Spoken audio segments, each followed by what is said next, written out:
Is It Leather is here in Milan. I'm Katie Cutzgill with Ben Geisler. Today we're talking about the use of social media in the leather industry and how leather professionals in corporations, as artisans, and as aspiring content creators can use this to their benefit. Ben Geisler is the owner of Trails End Saddle Shop. He has over 250,000 followers globally, and he has over 35 years of experience working in the leather industry. And best of part, he's a custom saddle maker. Thanks, Ben, for joining us. We're really excited that you're here. Thanks for having me, Katie. Great. So we have a few questions today, and I first wanted to start off with, what is the progress that you've seen over the last 20 years in social media and marketing campaigns that really have affected the leather industry? So there's kind of a couple different ways you can look at it. When you look at my industry, the Western industry, in media over time, there's been several cycles where Westerns got popular and then went away and then got popular and went away again. And so you think of, Roy Rogers, the 1950s, and then that fell out of fashion. And now we're experiencing a resurgence in interest in Western culture. There was kind of a bump in it in the early 90s with Dances with Wolves. You remember that? Mm-hmm. And now with these larger media pieces, for Yellowstone, for example, is one of the biggest shows on TV right now.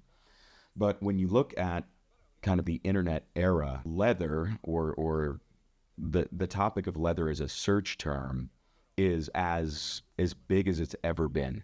Yeah. In when I started, there wasn't the internet really.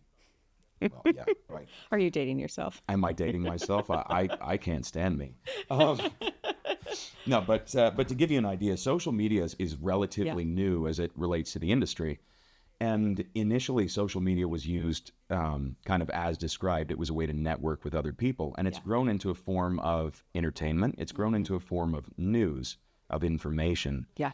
And the platforms are ever expanding. You look at MySpace and then Facebook, and then, now we have Instagram and TikTok, and in China you've got Xiaohongshu, and you've got Snapchat. So you have all these diverse platforms to share the things that you're interested in, right? And as people have become more interested in leather, you're seeing that interest flow out into social media. They're showing people what they care about, what they're interested in, what they like and what they love. And it's just getting bigger.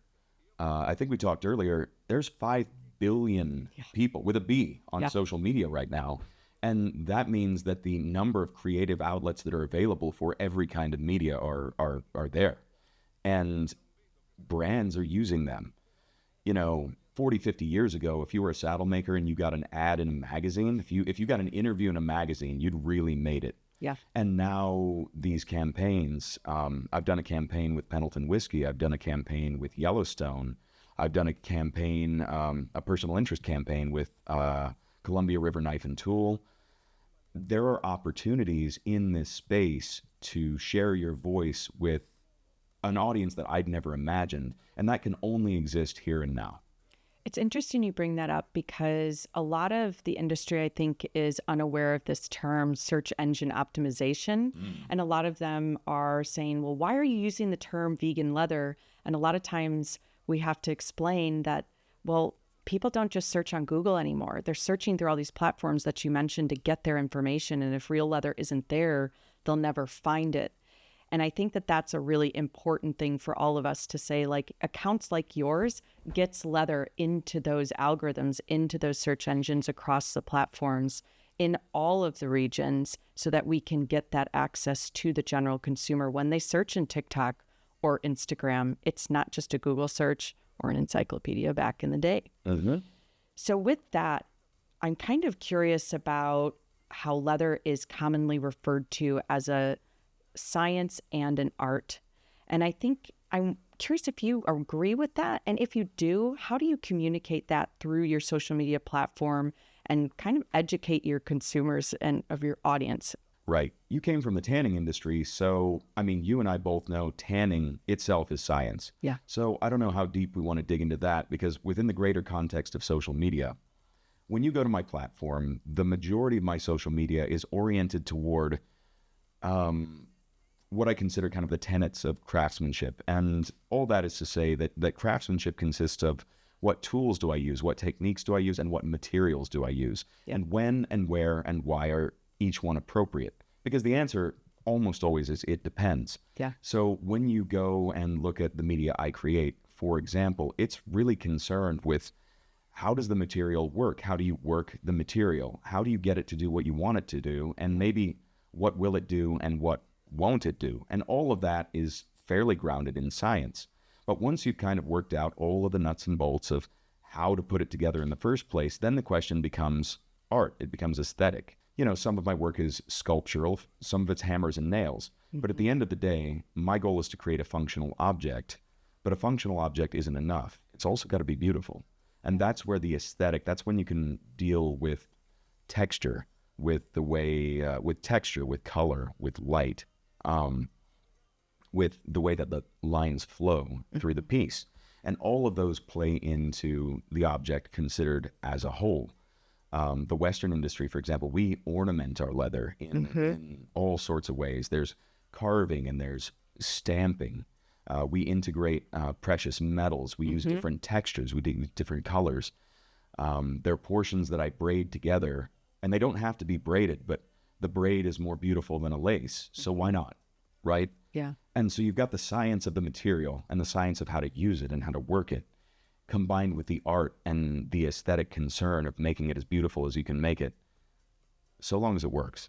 Yeah. And I think the art can also extend to the idea of the authenticity of the product and how that's actually used. You know, there's not many other products that you can pass down from generation to generation and they actually evolve as you use them. And so I also think there's like a little bit of a dance or an art of using leather and how that transcends time. And that's something that we've kind of lost. And even though social media is part of this new information age, we also can then blend this great art of leather and use social media to get this real heritage product out to the world. So my thoughts are, you know, you are a custom saddle maker and there's not many of you left in the world. And it's something that it's important for the leather industry to really honor that craft. And what do you think the struggles are within your craft of saddle making and how are you keeping that alive? You know, the big struggle, as I see it, is just education. It's very hard to gain the knowledge that you need to be a saddle maker, to be able to craft a saddle that is safe for the horse, that is safe for the rider, and that allows the rider to do whatever they need to do on the horse with as little interference as possible. There's an entire sort of set of considerations you have to make. And getting the education that you need to make it safe, getting the education that you need to make it comfortable, getting the education that you need to make it utilitarian, it's just not easy to come by. Saddle makers are notoriously reticent. They're notoriously grumpy. They're notoriously solitary. They don't want to share anything. They maybe don't want to see people. Let's be honest. Yeah. I hope that's not the case. Well, no, not necessarily, because the younger generation, the newer generation of saddle makers, I am not so bound by tradition that I'm unwilling to share what I know. Yeah. My mentor was one of the few. So there's a cadre of what we consider to be sort of the top tier saddle makers from the old days. And my mentor was one of the few of that generation that would willingly share anything if you asked him. Yeah. Simply because when he was coming up, he couldn't get any education. He would go in shops, and as soon as someone would find out that he was a saddle maker or a leather worker, they'd pull a blanket over their work, and they'd continue talking, but they would deliberately hide this information. And so he was, for a large part of what he was able to do, self-educated. And because he spent so much time learning how to do it, in fact, something that he often says is, maybe it's not the right way. I got really good at doing it wrong. And all that's to mean that nobody really taught him. He had to figure it out. And maybe he figured it out right for him. But there are no standards. There's no governing body. And there's no real good source of information. Yeah. And so is that how you found your mentor? Because and you've really learned, I feel like you're kind of a curious, inquisitive guy. Like, did you reach out to these people and find them to teach you one-on-one? How did you really learn and perfect your craft? You know, the story itself is longer than bears repeating. But, my mentor was, he was a friend of my grandfather's. They both had, my grandfather had a farm supply next door to his saddle shop in the 1950s. And as time went on, my mentor would go on to be recognized as one of the best saddle makers of all time. And while my grandfather passed away when I was, I don't know, I must have been in my early teens, over time, my mentor sort of started filling that role for me. Now, I wasn't necessarily interested in his knowledge as a saddle maker, but I spent a lot of time in his shop just seeing how he worked. And to say that he's a saddle maker undersells it, because he's not only a world-class saddle maker, but he's also a silversmith, an engraver, a woodworker, a gunsmith, you name it. If there's a craft, he can apply it. I am a multidisciplinary craftsman. I work in a lot of different media. Okay. But by comparison, I have the ability of a child. So there's levels to all these things. Yeah. Right. But that being said, even though I'd known him my entire life, it took me a few years of asking to convince him that I was dedicated enough to the craft that I would be, that it would be a good investment of his time to share his knowledge with me. Yeah. It's really interesting because, I've been in the leather industry for the last 10 years, a little over that. And there's not many women in the leather industry. There's growing numbers, but mentorship was something very important to me. And I had a lot of mentors that were men because that's what was in the industry. And so that's something really close to my heart in the sense that mentorship, I think, is what can really grow our industry and gain younger people from younger generations to want to be a part of this industry as well. So I'm glad you shared that story. And this will probably warm your heart, but there is actually an initiative. It's called the Art of the Cowgirl. Okay. And it focuses specifically on women that are interested in learning traditional cowboy arts. It is for women, taught by women. And in the specific case that I'm thinking of, Nancy Martini teaches the saddle making portion. Yeah. And she has a relationship with my mentor as well. And she's an outstanding craftswoman. And she is, kind of pushing back in the other direction and helping young women that want to learn the trade get in. That's fantastic. So, Oh, thanks for sharing that. What a time we live in. Yeah. I hope we need to bring that to automotive because that's my background. And I think I'm going to look that up and do it in automotive. So that kind of leads me to the next piece that, how would you give advice to different artisans about how to grow their social media? You've been very successful with that. And I've seen it definitely here at the fair and people coming up and actually taking work off to come see you, which is super exciting. So how do you give some advice or some quick tips for artisans that want to grow their accounts? I think the key to what I've done with my social media is that I'm just taking something that I love. And when I'm working, I legitimately love what I do. I'm cutting or skiving or sewing or one of the many, many things that I do. And I look down at what I'm doing and I'm like, oh, I wish I could show this to somebody. If you could bring somebody and say, look at what I'm doing. But you can't. They can't see through my eyes. They can't feel what I feel. And so with social media, my entire my whole goal is to try and allow you to see what I see, to show you what I love about it, and then present it in an aesthetic way. Because you can take something you love and then turn the lights way up and make the sound really bad, and people won't stick around long enough because there's interference between my eyes and yours, and it doesn't allow you to experience it the way that I do. Yeah. And so I'm trying to create that experience for you. I just want to show you what I do and what I love about it through my eyes, how I see it. I create the media that I want to watch. Yeah. And hopefully you want to watch too. Well, it's such a great lead in because I wanted to talk a little bit about these two pieces here. So these are two that you've actually made.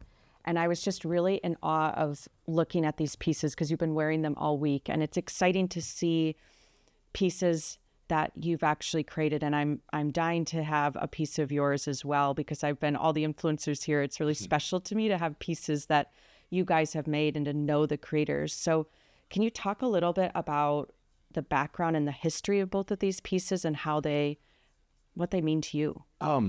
Yeah, sure. So I guess I'll start with the belt first because, belts are something that as you're sort of working your way through the learning process, belts are one of the things that you can kind of access a little bit more easily. I mean, almost anybody can make a belt and almost anybody can make an okay belt, Yeah. but it takes some doing to make an excellent belt, a really good belt. And that all comes down to details, right? The little details kind of stack upon each other, and that's what makes the difference. And in the case of this belt, it comes down to cobbler's kids. I make very few things for myself because at the end of the day, I do this for a living, right? I support myself with this. And time that I spend making something for myself is time that I could spend, contributing to the family. So it's pretty rare I get to make something for myself. My first belt I wore for probably 15 years, washed it a few times, and I stopped wearing it because I got tired of wearing it. Yeah. I had it with me when I lived overseas. It came back. I wore that thing out. But you know what? It doesn't last forever. But it seems to. I could still wear it today. It's not too bad. Yeah. And then my next belt that I made, it was pretty nice. It was a pretty nice belt, but I lost a bunch of weight, so it didn't fit anymore. But you still could use it in other ways. Yeah, sure. And then I made a third belt, and my dog ate it. So I made yet a fourth belt, and I wanted something really special. So the stamping on this belt, this stamp is the only one that exists. I had this stamp. I designed this stamp and had a custom maker make it specifically because I had this idea. In the 90s, those pyramid belts that were really popular. I was like, what if I could make a pyramid belt but with stamps? So it evoked like that kind of punk aesthetic. Yes. But it was leather. And I even stamped it in the 3 rows the first time, and I was like, it just doesn't look right. I think partially because the scale was off. But I tried it again, and it resulted in this just really rich pattern. This is the only time I've ever used this stamp. I've never used it on anyone else's belt, anything ever. This is mine, only mine. And the buckle is a flank cinch buckle that my mentor made, and it's got his name stamped on the back. This was meant to be on the back billet of a saddle. In the old days, they used a lot of brass, so he had a run made, and so his name's stamped right here. There's very few of these left in the world. It's beautiful. And and so it meant something to me. It's one of the nicest kind of belts I've made for myself. Yeah. And then right before the trip, my puppy, I left it on the bed, and my puppy ate the last 4 inches of it. So now it just barely goes through the belt loop.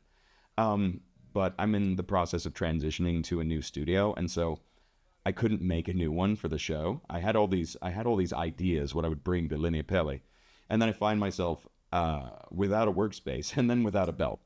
So fantastic. But that just shows that everyone, even dogs, love leather. It's true. Dogs love leather, maybe a bit too much. So I'm curious also just a short story of what is this to you and why do you love it? Okay. So we talked about different kinds of craft, and this is a silver bracelet that I made. And you see the markings? Yeah. Those are stamped by hand the same way you stamp leather. Now, I am a huge proponent of that hand skill is translatable. Yeah. If you can train your hands to do one thing, it transfers a little bit to something else, and you can learn one trade and then maybe another, and you'll find that, for example, metal is not nearly as ductile as leather is. Like, you've got to be a little more assertive, right, to get it to stamp, and some of the process changes, but the method, the idea behind it is the same. And I originally learned how to do this by watching Navajo silversmiths. My grandmother's family is from Arizona, and this type of work is down there. And you see it, and I was always kind of fascinated by this type of jewelry. And as a saddlemaker, sooner or later, somebody's going to ask you for silver. And you are beholden to another artist's aesthetic, their timeline, their price sheet. Yeah. And so I thought to myself that while my career wasn't really in the position where I needed it yet, sooner or later it would come around. And if you start when you need it, it's not going to be ready on time. Mm-hmm. So I started kind of working with silver fabrication, initially in copper because they have similar properties, and then in silver. But I ran into a little bit of a roadblock. It turns out that if you make saddle silver and it's junk, nobody will buy it. You can't get any money back. So it goes. But also, as it turns out, there's a market for jewelry of every quality and every price. So if you want to learn the skills to fabricate silver, but still be able to offset the cost of your education, you learn to make jewelry. And I've been fascinated with these sort of geometric motifs. You see it happen a lot in my stamping. There's things that really appeal to me.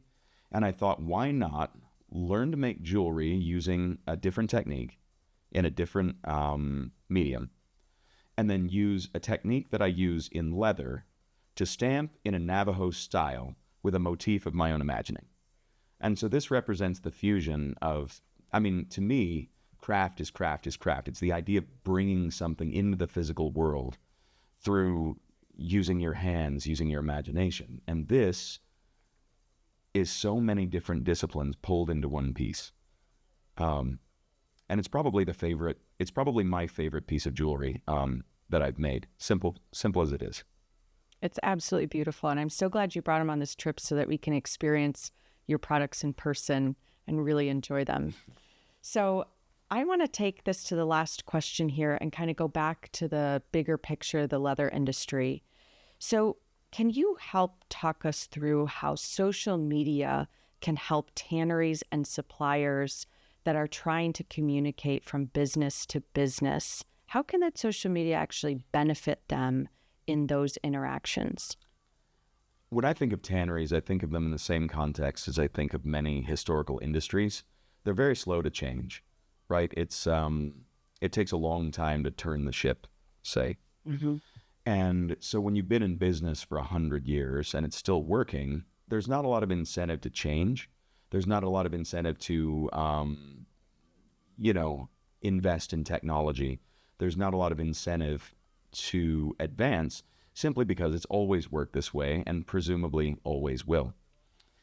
But the world's gone on, right? Social media has grown, technology has changed. And as a saddle maker in 2024, I feel this at a granular level because there's a lot of saddle makers that are satisfied to pretend that it's still 1940. They don't want to use modern cements. They don't want to use modern materials. They don't want to use modern methods.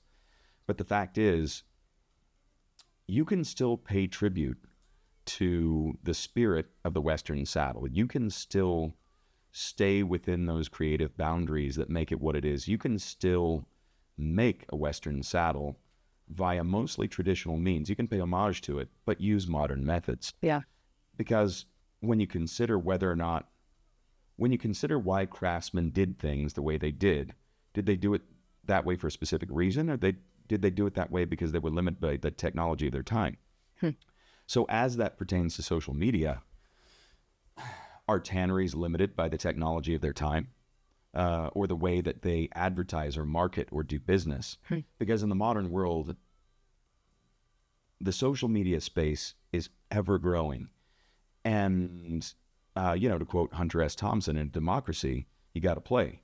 Which is to say that if social media is the currency, if it's the stock in trade, that's where you go to make whatever appeal you need to make. Mm-hmm. So if the tanning industry wants to appeal to their customers as a sustainable industry, they need to appeal in a way that's visible.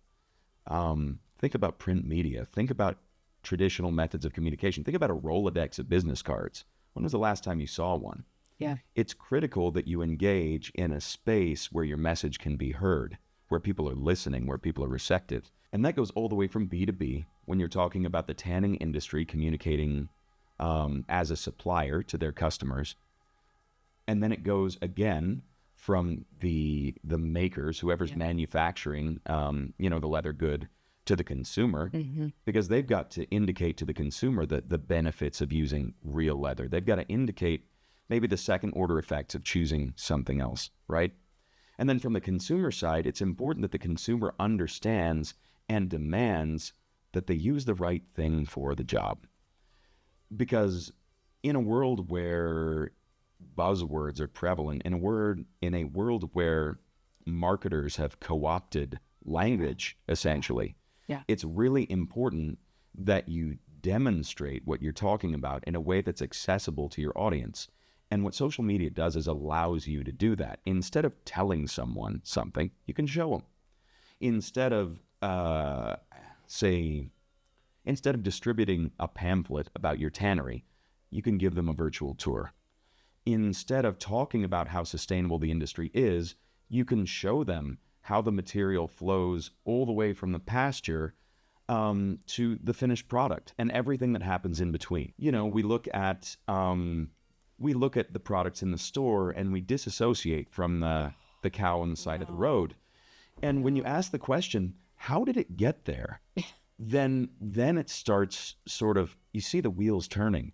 Yes. And you see somebody say, wait, how did it get there? And it's almost like magic because they start thinking and then they start Googling.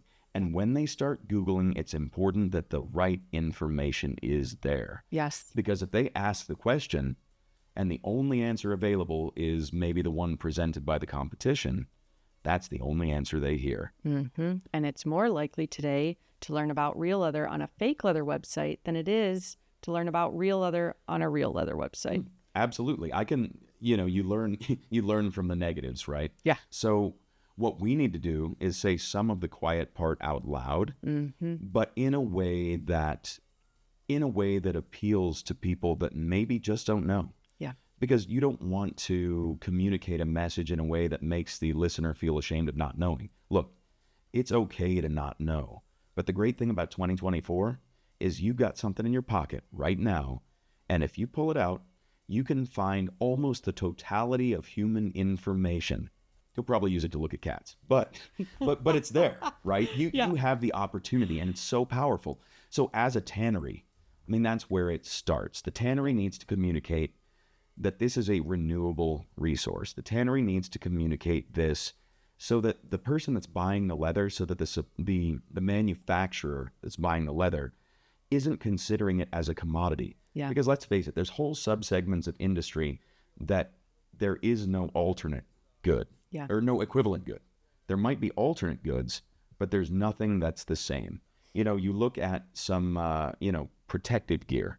You look at items like certain kinds of saddles. You look at items that you interact with every day. And when it comes down to it, there's just nothing that will do the job.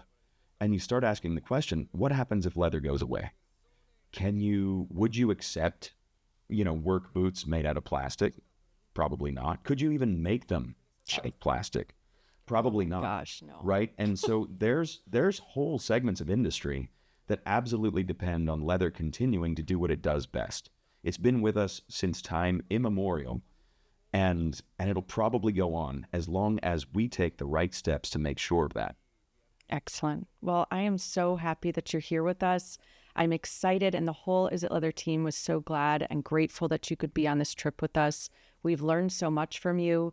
We're looking forward to future opportunities. I remember our first conversation, and I just was like, we've got to work with this guy. So it's been a real pleasure, and thank you for being here today. Oh, no, thank you so much for the opportunity. This is one of the rare places that I can talk about the aspects of my craft and feel like they really matter. Because there's so often that you can talk about what you're passionate about. And in this case, I think that we can genuinely make a difference in a positive way. Couldn't agree more. Thank you so much for listening today. Make sure you're following Ben Geisler on Instagram and all the other social media. And make sure you go and visit isitleather.com. Thanks.